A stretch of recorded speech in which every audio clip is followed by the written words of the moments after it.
Paraguay aprendió ya hace varios años la importancia de la estabilidad macroeconómica y hoy es un bien público, Carolina, hoy es valorado por la sociedad. Paraguay, si miras de vuelta en el contexto histórico, los últimos 15 o 20 años, ha sido el país que más ha reducido la pobreza en toda América Latina.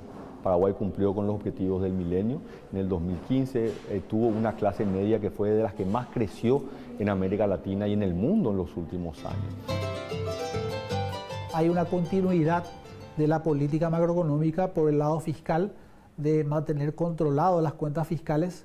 Por el lado monetario, digamos que se le dio mayor fortaleza e institucionalidad al Banco Central, un Banco Central autónomo, independiente, que hoy día tiene un esquema de metas de inflación, que formalmente se llama metas de inflación desde más o menos el año 2011, y hoy día la meta es 4% y se ha venido cumpliendo en los últimos 3 años. Inclusive el año pasado la inflación estuvo por debajo del 4%. ¿Tienen casa propia ustedes? No, nosotros estamos alquilando un departamento. ¿Y tienen el proyecto de comprar la casa propia? Sí. Estamos en proyecto de comprar una casa propia. ¿Y eso se puede proyectar hoy aquí en el Paraguay dada la situación actual? A diferencia de 5 años atrás, hoy hay opciones como financiamientos, la AFD, también hay préstamos hipotecarios, hay mayores oportunidades, hay 2 empresas privadas locales que con un precio por debajo de los $200 mensuales, uno puede empezar a hacer como un aporte programado y a partir de un porcentaje de aporte uno ya puede proyectar una construcción de su vivienda y a partir de ahí pasar a un valor similar a un alquiler. O sea que el proyecto de la casa propia es lo que se viene, ¿no? Sí, así mismo. ¿En cuánto tiempo creen que van a poder concretar ese sueño? 3 a 5 años. ¿Cómo hizo Paraguay para controlar la inflación? Y es la combinación de una política fiscal prudente con una política monetaria también prudente. Es importante que ambas trabajen de manera coordinada. No siempre fue así. En el 2002 Paraguay vivió una crisis económica importante, también parte de lo que fue la crisis en la Argentina, en Brasil, y a partir de ahí Paraguay empezó a hacer ciertas reformas económicas. Tuvimos un acuerdo con el Fondo Monetario Internacional y eso le llevó a estas 2 instituciones, Banco Central y Ministerio de Hacienda, a trabajar muy coordinadamente. Un fisco prudente, que no gaste más de lo que debía. Y bueno, eso llevó de que Paraguay disminuya sus niveles de deuda pública, de cerca del 50% que tenía ya por el 2002, a cercano hoy al 18%. ¿verdad? Se ha dado un salto importante en los niveles de inversión pública. Paraguay invertía más o menos unos 150, 200 millones de dólares al año en lo que tiene que ver con el gobierno central. Hoy está invirtiendo más o menos unos 800, 900 millones de dólares. Ha dado un salto muy importante. Pero todavía es grande el déficit, la brecha de infraestructura todavía es significativa. Y ahora lo que hace falta es poner el énfasis en el capital humano, ¿verdad? Todavía invertimos muy poco en la educación y salud. Necesitamos dar un salto. ¿Cómo me resumirías vos lo que está pasando en estos años en Paraguay?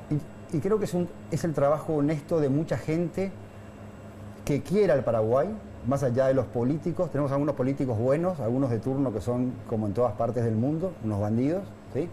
Pero hay otros políticos que son bien, y bueno, con esos pocos bien que tenemos, más el trabajo empresarial honesto, no gente involucrada al gobierno, sino el empresarial común, hace que esto sea hoy lo que es la realidad paraguaya, ¿verdad? Hoy no te quiero decir que tenemos asegurado el control de la inflación, pero en la medida de que tengamos un Banco Central independiente que entienda que su responsabilidad realmente es con la población, con los 7 millones de paraguayos y no con el gobierno de turno, creo que tenemos la tarea bastante bien controlada. La principal diferencia entre la Argentina y Paraguay, la continuidad más allá del signo político del gobierno de turno. Definitivamente yo creo que esos son los factores importantes, ¿verdad? Paraguay tuvo desde el 2003 a esta parte gobiernos, digamos que desde el punto de vista político, consejos muy diferentes, pero a nivel de la conducción económica en particular, la conducción ha sido básicamente la misma, ¿verdad?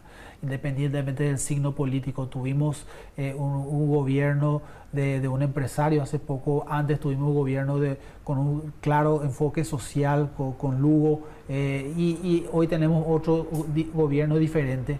Y a pesar de esas diferencias, desde lo político, en lo económico, digamos que hubo un denominador común en todos estos años desde el 2003.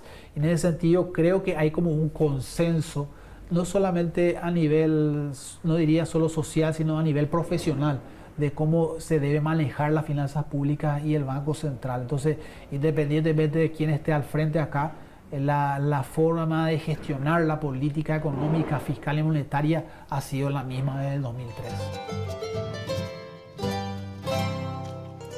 Es muy difícil, Carolina, elegir de todo lo que fuiste contando y fuiste entrevistando y estos datos demoledores. Elegir es difícil porque los números son impresionantes. Que haya 1,1 de inflación anual es de locos. Pero me quedo con lo que acaban de decirte este funcionario. Pasan los presidentes, pasan distintos puntos de vista, desde lo economía, de lo social, pero siguen con políticas de Estado. Así es, María, y elegiste algo que también yo destaqué, ¿no? Así como la inflación no es un problema nuevo en la Argentina, la recuperación, el repunte, la bonanza económica no se construyó con un solo gobierno en el caso de Paraguay, ¿no? Esto viene con el sostenimiento de políticas de Estado y de acuerdos. Es decir, ellos me decían, es primordial que todos acordemos en que queremos un Banco Central independiente, en que antes de ponernos metas de inflación ordenemos nuestras cuentas públicas, ¿no? Facilitemos el entorno para la inversión. Esos son consensos entre la clase política que hacen que ciertas políticas, valga la redundancia, se mantengan a lo largo del tiempo, ¿no es cierto? Por supuesto, como yo decía, solo es justo comparar a un país consigo mismo y con su punto de partida, ¿no?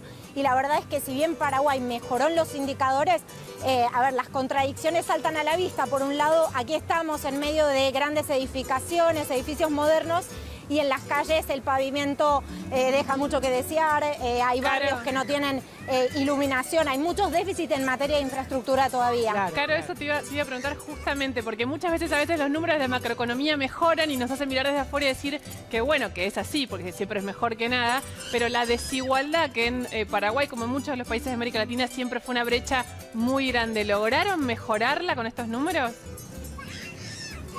Bueno, lograron mejorar su índice de pobreza, que hoy está en el 24%, sobre todo la pobreza extrema, pero Paraguay, como bien decís vos sabés que la desigualdad se mide en función del llamado índice de Gini, desigualdad que ubica a Paraguay hoy entre los 8 países todavía más desiguales de América Latina, o sea, con más brecha. La Argentina está en un puesto más abajo, que en este caso es bueno porque quiere decir que tiene menor, digamos, puntuación conforme a este índice y que es un país más igualitario o con menos brecha social, pero Paraguay tiene mucho que trabajar en este sentido y bueno, está peor posicionado que la Argentina, pero sin dudas, comparando su punto de partida, digamos, 15 años atrás, realmente la situación